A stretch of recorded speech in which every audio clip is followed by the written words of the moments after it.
Let's play Is It Racist? Today I'm going to say a few words and you're going to tell me is it racist or is it a word I just made up?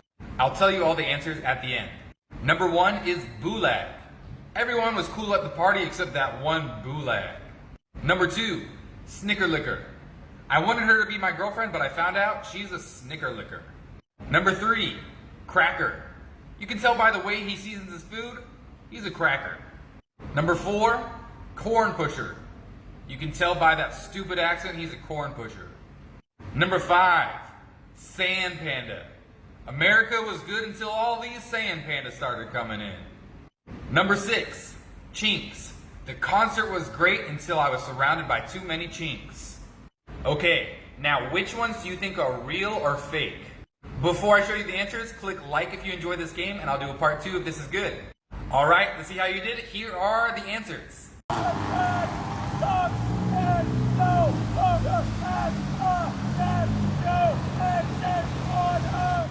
Hello everyone, welcome back to the channel. This is your boy JX. Today we're going to look into an interesting topic. Why do so many Westerners in Thailand behave badly? We're going to look into some of the myths, some of the commonly held beliefs, and get down to the clear reality behind why this happens. If you're new to the channel, please hit the subscribe button and the bell notification icon so that you don't miss any future discussions. Let's get into it. So as many of you know, Thailand is a great place to visit and is very welcoming to foreigners in general. It boasts a very robust infrastructure for tourism and is relatively easy for foreigners to come into Thailand, making it relatively straightforward to visit. Compared to places like Singapore or China, Thailand is a very easy place to visit because you don't really need a visa to come in. For many Westerners, they choose Thailand as a holiday destination because it's really easy to get in and in many instances an easy place to stay and overstay. With how easy it is for most Western passports to enter Thailand, let's talk about how these Western passports overcome the kingdom's immigration laws. From Koh Larn to Bangkok to the rice paddies of Isan, many foreigners in Thailand do monthly visa runs. So if you're not sure or don't know what a visa run is when a foreigner will travel to a different country, usually by land. They will go to countries like Singapore, Malaysia, and Hong Kong, or maybe even Indonesia, where they would stay there for a few days and then they'll come back to Thailand. When they come back to Thailand, then they will have a new 30 days where they can stay in Thailand, and then when the 30 days is up, they will travel back to another country. Maybe they'll go to Malaysia, they go to the southern part of Thailand where they go for a quick holiday, 2 or 3 days, come back into Thailand again, get a new fresh stamp, and then they get to stay in Thailand for another 30 days. Some foreigners, they even do it for multiple years, and that's how they retain their immigration status in the country. But beyond that, many Westerners that you meet in Thailand sometimes take on student and Muay Thai visas, where they're allowed to stay in the country for 1 to 2 years as long as they maintain exam and attendance requirements. Some Westerners find easy access to stay in Thailand by becoming English teachers. Many of them do not have a background in education or English teaching. I personally know several English teachers and educators in Thailand who feel that these unprofessional, unqualified people who pretend to be English teachers and get paid for it give Western educators a bad name. Finally, Thailand offers an elite visa, which is a membership program operated by the Thai government, which allows foreigners to stay in the country in exchange for a membership fee. When you look at these options and these opportunities that allow foreigners to stay in Thailand, it is no surprise that many of them decide to continue their holiday or their exile in the sun and sand easily. Now let's talk about the financial side of things. It is fairly well known that key high-ticket items like rent is very cheap in Bangkok, especially when you compare to Western countries and neighboring countries such as Singapore. In Bangkok where I live, you could easily find a studio apartment for 5,000 to 30,000 Thai baht, or roughly $140 to $800. If you have a modest nest egg or a way to make money while in Thailand, you could find your stay in Thailand to be very affordable. Thailand is definitely getting their fair share of inflation right now. However, food costs in Thailand can be very cheap and can range from around 300 to 500 baht. So if you want to stay in Thailand, you could stay in Thailand and live quite frugally if you want. For many Westerners, Thailand is the playground of the world, from high-end nightclubs to the seedy ladies' bars in the mean streets of Sukhumvit. A night of fun can easily be available for a few grand a night. For Westerners who are used to a Western standard of living, everything can be purchased for a price. From Reese's peanut butter cups to your favorite Australian wine, you can easily find it in Bangkok. With a large influx of foreigners and Westerners coming into Thailand, this is good news for Thai women who are interested to date Western and foreign men. In recent years, with the rise of K-wave, Korean and Japanese and East Asian men have become much more popular.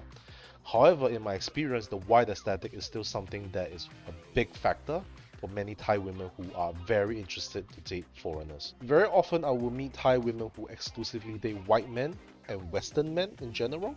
It is interesting to ask them about their preferences and their history and find out that they even have preferences with regards to which region or countries they belong to.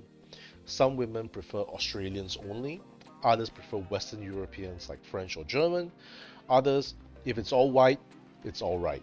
For many Westerners who never got much attention back home, this new shift in attention is very intoxicating for them.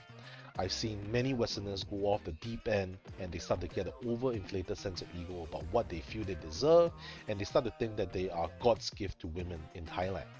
Many of them start to go off the deep end and they start to tell me crazy stories about things they do in Thailand. And for me, this is usually a red flag where I would cut them off. As someone who has stayed in Thailand for the past 4 years, I've seen my fair share of wild things that Western men can get up to. This is especially the case because there is a large variety of nightlife in Thailand. I've seen backpackers that, they beg me for money to kind of maintain their habits. I've seen English teachers who barely make 15k a month struggling to survive and they start to get into crazy things. I've seen Western men who travel to Thailand and then they have the opportunity to go to these posh lounges and they start to behave badly. They start to think that, okay, I can behave in this way, I can touch people who I want, I can shout at whoever I can want, I can stay as late as I want. And these places are very exclusive and they don't take too kindly to people who disrespect them. It is fairly well known that Thailand is a major destination for men who are very interested in sex tourism, and there are many places in Thailand that can accommodate those interests. It is no surprise that many of these men who travel a long way just to buy sex are often not the well-behaved types. Sex tourism is unfortunately a sad truth about Westerners in Thailand, as anytime you wander along the soils of Nana or even Sukhumvit proper, you see throngs of Westerners packed into go-go bars or trawling the streets looking for women. Many times you see a lot of these older gentlemen with women who look young enough to be their daughters or granddaughters. Drugs are extremely illegal in Thailand, and the internet is awash with stories of bad boy Westerners who have earned a stay in the Bangkok Hilton due to trafficking drugs into Thailand. In 2021, two Germans who were alleged the drug cartel chiefs of a European drug cartel were arrested by the police. Despite the best efforts of the authorities, access to party drugs is extremely easy and extremely common in the party areas of Thailand. With how easy it is to procure them, it contributes to an atmosphere of fearlessness and invincibility that Westerners and foreigners can do whatever they want in Thailand. However, this is very, very far from the truth. Dabbling in illicit narcotics in Thailand is very dangerous and it's only a matter of time that it catches up to you. Let's move on to a more positive note. Let's talk about the local culture and the friendliness of the Thai people. Thailand is known for its generally easygoing culture and welcoming people, and is known worldwide as the land of smiles. The friendly smiles and warm hospitality of the Thai people are part of what makes this country so enchanting. In my time in Thailand, I have met truly lovely people who have made me feel welcome to their country. When coming here for a holiday or staying in Thailand, the level of service that you get in restaurants, bars and nightclubs is very exceptional and comes from a true place of true hospitality. Very often when I go back to other countries or my home country of Singapore, it is so abrupt and disconcerting to experience poor service. And the kind understanding and acceptance of the Thai people is something that is quite rare.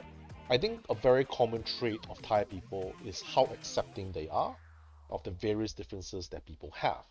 While it's generally a positive trait, many Westerners mistake this hospitality and kindness for weakness and think that just because they can get away with it once in a while for a long time, then there won't be someone to kind of smack them across the head just because they are Thai or Asian. As we conclude our discussion on Westerners in Thailand, it's clear that this beautiful country offers a mix of opportunities and challenges. It's up to us as travelers and guests to this country to approach our experiences ethically and with cultural sensitivity.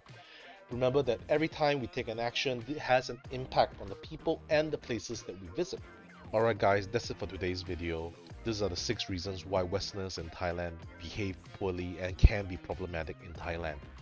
As guests to this country, we need to behave properly when we are in the country and make sure that we don't cause any trouble and make things difficult for our own countrymen and our own people and other foreigners in Thailand. If you like videos like this, make sure to hit the subscribe button and hit the bell notification icon so you know when I'll drop my next video. And for now, peace out and take care and see you in the next video.